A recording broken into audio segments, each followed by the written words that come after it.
In this lesson module, we're going to talk about learning the notes on the fretboard and getting to know them quite intimately and knowing them cold. That's one of the things as a guitarist that you have to get down. There's just no way around that. And this is one of the things that is going to take you to the next level, what I call one of the 5 Ks. So you want to download this corresponding sheet that has the first 12 frets of the fretboard laid out. And I just want to show you a few tricks. The first thing you have to know is the 12-note scale, and that's in Western music. Since the beginning of Western music, there's 12 notes, and that's it. And we're just playing various combinations and chords involving these 12 notes. These notes are written out for you on the sheet, and I'll start with A. And basically, in the most common of terms, the notes are A, B flat, B, C, C sharp, D, E flat, E, F, F sharp, G, and G sharp. Those are all 12. The great thing about guitar is that those 12 notes will always be in that order on the guitar neck, alphabetically like that. Wherever you have a C note, you know, for instance, the next note is a C sharp. The next note is going to be a D, E flat, E, and so on and so forth. So if you memorize that order, I want you to memorize the order of the notes, starting with A, B flat, B. Get that cold memorized, then you'll be able to find any note on the guitar neck at any given time. You'll just have to count up. I'm going to show you some shortcuts so you don't have to count up. Because if you're playing a chord change, you're not going to have time to go A, B flat, B, B, C, D, D, and then play the D. By then the chord change is come and gone. But that's the way you're going to start to get them down. And of course you got to know the open strings, because that's going to be our starting point. And everybody, I believe, most guitars, that should be one of the first things that you learn. So the open strings are E, A, D, G, B, E. Those are the 6 open strings.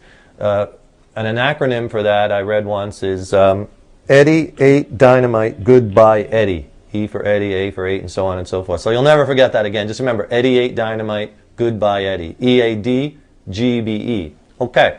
So if you know the open string names, E-A-D, G, B, and E, and if you know the order of the notes, A, B flat, B, C, C sharp, yada, yada, yada, down the line, you could find any note on the guitar neck. Remember, they're always in that order on the guitar. Okay? It's not like that per se on a lot of other instruments, like the piano, where all the white keys are all your whole notes and the blacks are your sharps and flats. Guitar is a little different, but it's beautiful. The guitar is very mathematical, very repetitive. You're going to just see it repeating over and over, every 12 notes in fact. So your open E, your first note, if you play the low E string open is E, then the next note at the first fret has got to be an F. Because remember, the order is E, F, F sharp, G. So F, second fret, F sharp, G, G sharp, A, B flat, B, C, C sharp, D, E flat, E. You're at your octave at the 12th fret. Same thing with all the strings. The A string open, the note after A is B flat, if you know that 12-note order. So that's your B flat. A, open, B flat, B, C, C sharp, D, and so on and so forth. So this is how you can get to know all these notes down cold. A couple tricks is you could use what I call the octave principle. An octave is just a same given note, 12 notes above or below a given pitch. Like this is an E, low E. If I wanted to play 1 octave higher, I would just go 12 frets up, because remember, the notes repeat every 12. Here's at the 12th fret, same exact, that's an E, 1 octave higher. I can go 2 octave higher, play the open E. Same note, 2 octaves higher. The first thing you want to do is you want to learn these 2 strings, the low E string and the A string cold. You want to just know those strings cold. A lot of chords we're going to be learning are going to have roots on those strings, so you just pretty much got to know them cold.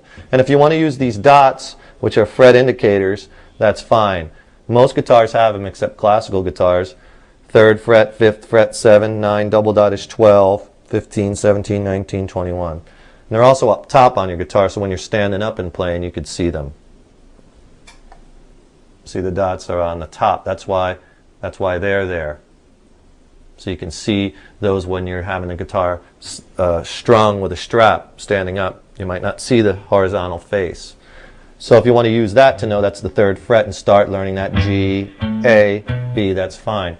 But however you do it, you just want to learn these top 2 strings cold, the low E and the A.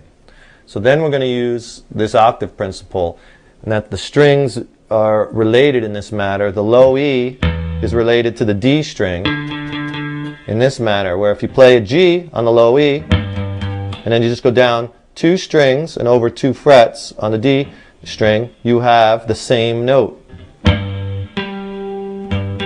There's a G. So you could see I'm playing my G here. If I go down 2 strings over 2 frets, I have an octave. So if I ask, if you're learning the notes and someone asks you, what note is this? And you don't want to count all the way up, just say, well, I know that's the same note as this, which is a G, and I know that's a G because I memorized these 2 strings. G, G. And that works wherever. Here's a C note. I'm at the 8th fret on the low E. If I go down 2 strings and over 2 notes, I have another C. So I'm playing this note and this note. So someone asks what that note is, just relate it back to your octave. C, and soon you'll get these very quick. The next string, the A string, is related to the G string in the same manner. Down 2, over 2, same note. So if I'm playing this C note here on the A string, this note here, down 2, over 2, there's my C. There's my D. There's my E. F. G. A. So if you're looking at this note here, wondering what note that is, so if I'm playing a C, go down 2 strings over 2 frets, there's another C on the G string. A string, C, G string, there's my C. And that works all the way up and down the fretboard between those 2 strings. There's a D, D and D, E and E, F and F, G and G, A and A. So if you're looking at like this note here, and you're saying, well, what note is this? And you don't want to count up, which would be, normally if you want to count, that's G, G sharp, A, B flat, B, C, C sharp, D, D. An easier way is just relate it, since you are going to memorize these 2 strings, just say, well, I know this note and this note are the same. That's my D. So that has to be a D. Really quick way. Okay, getting to know the notes on the B string is a little bit different if you want to use the octaves principle we've been talking about. And the reason is because the interval changes. See, all the strings when you're going like your low E to your A, that's a 4th. When you're going from the A to your D, that's a 4th. D to G is a 4th. But when you go G to B, the interval changes to a 3rd. So this is why when you're tuning your guitar and you're tuning it like this, getting those notes same, you have to go outside to get that B note, because that interval is no longer a 4th, it's a 3rd. And the reason they do that, as a side note, just in case you want to know, the reason we tune guitars like that is because it makes it a lot easier to play chords. Like you wouldn't be able to finger a lot of these open position chords if that interval was a 4th like all the other ones, and that's basically why.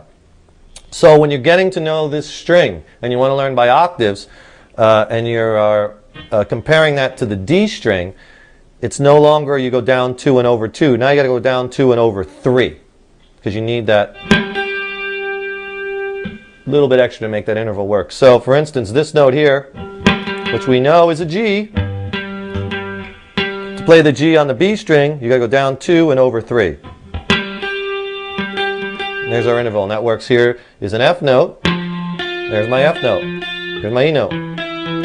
So that's going to give you the ability to tell what note, for instance, this I know is my A note. Same note as here. Same note as here. That's my A note. And the high E string, to learn that, is simple, because it's the exact same note names as on the low E string. You have your low E, F, you have your high E, F, F sharp, G, low E, E, F sharp, G. It's the same note name, just 2 names up, 2 octaves up. So if you learn this low E string, you get the high E string automatically. Buy one, get one free, so to speak. You learn this one, you got this one.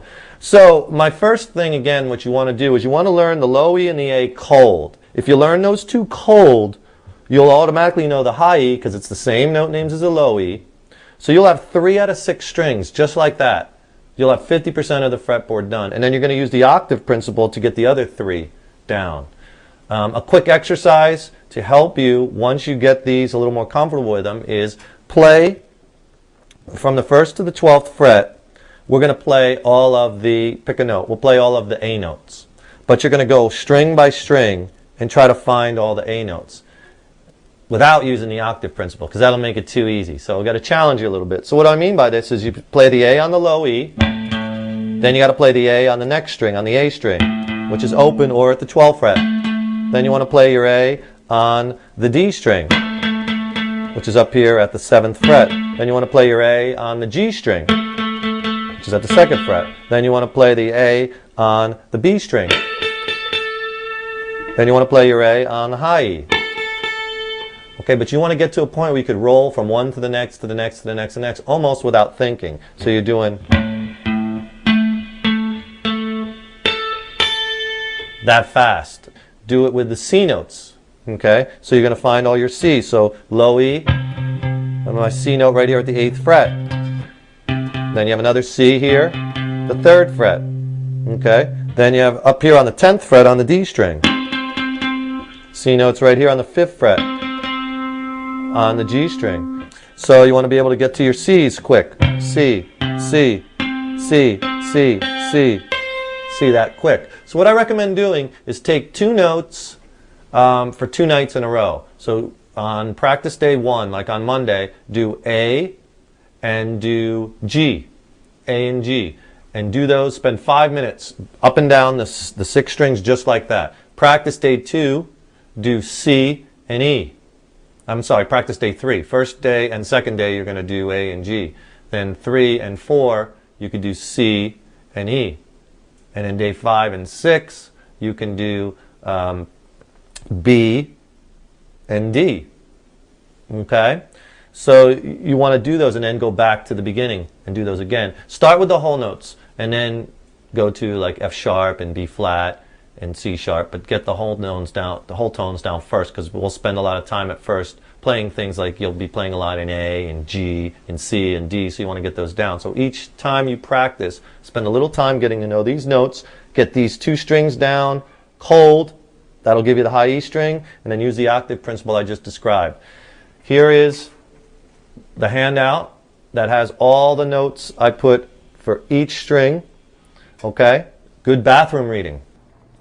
Just wanted to clarify one thing when we're talking about the 12-note scale. I gave you the notes G sharp, A, B flat, B. I get a lot of questions. Is a note really called, is it a G sharp, is it an A flat, even though it's the same note? Is it an E flat or is it a D sharp? It really depends on what scale you're playing and in the context that you're using it. If a scale calls for a flat third, well then it's going to be the flatted version of the note. If it's sharp 4, then it's going to be the sharp one. Even though it's the same note, theoretically, there is a reason if it's called one or the other. But for discussional purposes, if you just memorize the notes like I told you, A, B flat, B, C, C sharp, D, E flat, E, F, F sharp, G, and G sharp. I wanted to try to make it as simple as possible, and I'm using the more common names. But occasionally you will hear, and it would be theoretically correct if someone's calling an A flat note rather than G sharp, or D sharp rather than E flat. So I just want to make sure that everyone understands that moving forward.